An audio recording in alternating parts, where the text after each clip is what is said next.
Now, travelers are continuing to arrive at the Ninoy Aquino International Airport as many Filipinos return home after the holidays. For the latest, let's bring in mobile journal Arles de los Santos. Arles, busy ba ang airport ngayon o mukhang parang konti pa rin ang tao? Angela, Diego, abala pa rin ang mga airport dito, kagaya na lamang sa NAIA Terminal 2, no, kung saan doon sa unahan dito, tuloy-tuloy yung pagdating ng mga kapatid natin na pauwi sa kanilang mga probinsya. At yung iba, syempre, pauwi palabas ng bansa, no? Dito medyo nasa dulong bahagi lang tayo, pero dito yung mga dumating nating mga Arles. Arles? kapatid. Hello. Yeah, nawala ka Arles, pero ano, okay na, go ahead. Nako, may problema sa signal ni Arles who is reporting mula sa NAIA Terminal 3. So yung ilan sa mga kapatid natin, Arles, medyo choppy yung signal natin, no? Baka you can repeat what you said. Diego, is it clear now? Yes, Arles, go ahead. Go ahead, Arles. Okay. So dito tayo sa dulong bahagi nitong Terminal 2, no, kung saan, kung makikita ninyo dito sa aking likuran at dito sa aking harapan, tuloy-tuloy yung pagdating ng mga kababayan natin na pauwi sa kanilang mga probinsya. Yung iba nagbakasyon lamang pero ayaw na daw nila na maipit sa dagsan ng mga tao sa paparating na weekend, no, kaya pinili na nilang mas agahan na ngayon, no. Patungkol doon sa security, alam nyo Angela at Diego, napakahigpit ng security dito. Syempre bago makapasok kailangan ng ticket, yung pag walang plane ticket hindi ka basta-basta makakapasok, and syempre yung pag-scan ng kanilang mga gamit, and yung bigat bawal talagang sumobra. Naka-ready naman dito yung kanilang mga cart gaya nito, no, na pwede nilang magamit, at syempre yung mga wheelchair around the area para naman sa ating mga senior citizen at mga person with disabilities na kakailanganin ng pumasok at kailangan ng alalay para sa kanilang paggamit dito sa airport. Alam nyo, Angela at Diego, nitong mga nakaraang araw, inilabas na ng NAIA, no, at kung saan nga naitala nila ang pinakamataas na volume ng passenger sa buong taon, no. Umabot ngayon sa 52 million, kung saan nasa 4 million ang naitala nitong buong Disyembre lamang, no. At ito nga ay inaasahan na dadami pa sa pagdating ng mga araw. Kahapon, when we checked, umabot ng 1.9 million yung kabuuan ng mga na-accommodate na passenger ng holiday season. Mula December 20 lamang yan hanggang December 31, 2025. Pero maaari pang tumaas pa daw yan ng 2.5 million hanggang January 4 na uwian ng mga kapatid natin pagkatapos nga ng kanilang mga holiday breaks. I was wondering, Arles, if you were able to go inside NAIA and observe yung heightened security status nila dyan because of the recent reports na may nag-escape na South Korean fugitives. No? So sabi nila, ang Bureau of Immigration ay talagang naka-heightened alert ngayon. Actually, Angela, we've used the airport.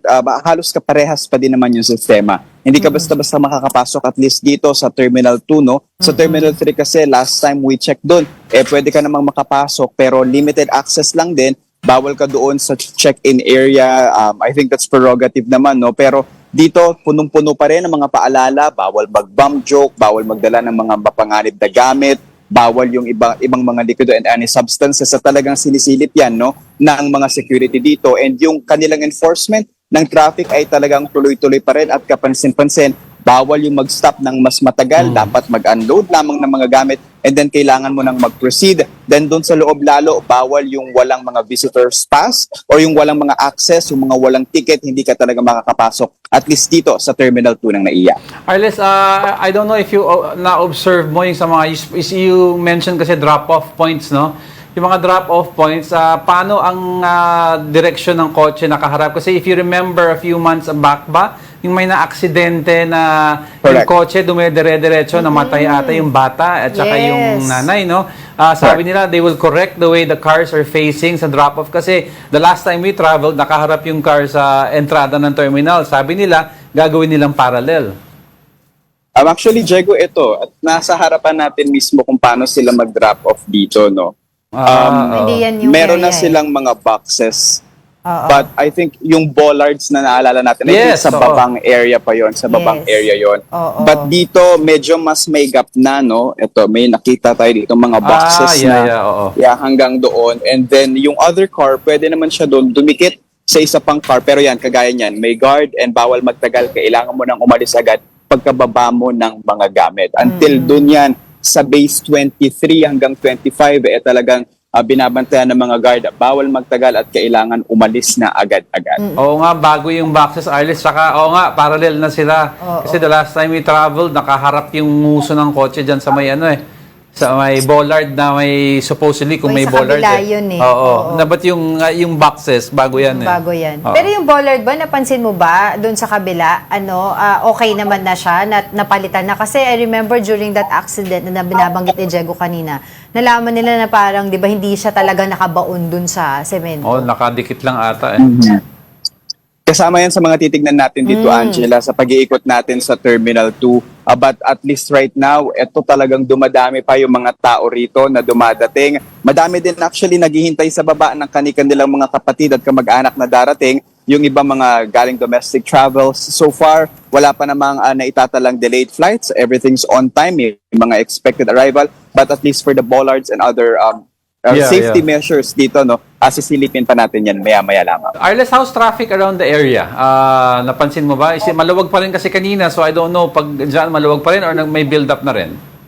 Medyo may build up doon, Diego, sa may Andrews Avenue, Yes, doon malapit sa resort at yung labasan ng NAIA X. Kumpara sa mga nakarang araw na nag-cover tayo sa NAIA, medyo kumakapal na yung mga sasakyan doon, pero flowing naman yung traffic so far. Pero medyo marami-rami na kumpara nung mga nakaraan.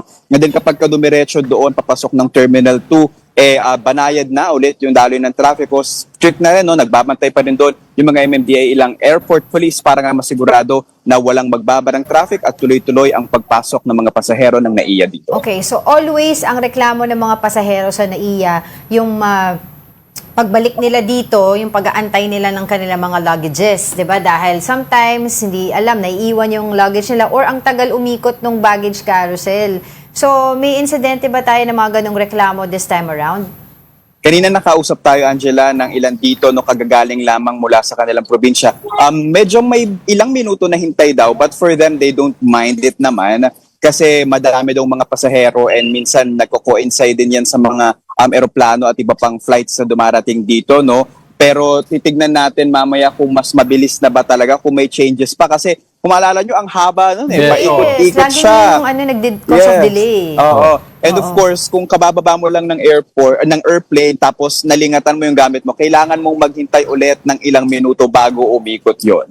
At saka Iris, may nakabantay ba dyan yung mga from the transportation sector? Kasi alam ko na sabi nila, babantayan nila itong mga taxis na possibly mangontrata pa lang bago sumakay yung mga pasahero pa uwi. Meron dito, Diego. Actually, parang 2 or 3 team ng mga pulis yung nakita natin, at least yung the split and that's ng Terminal 2, And iba pa dyan yung ilang MMDA staff at airport police to enforce the traffic and smooth flow din ng pagsakay at pagbaba ng mga pasahero dito sa airport. Alright, maraming salamat, Mobile Journal Arles de los Santos, reporting live from NAIA.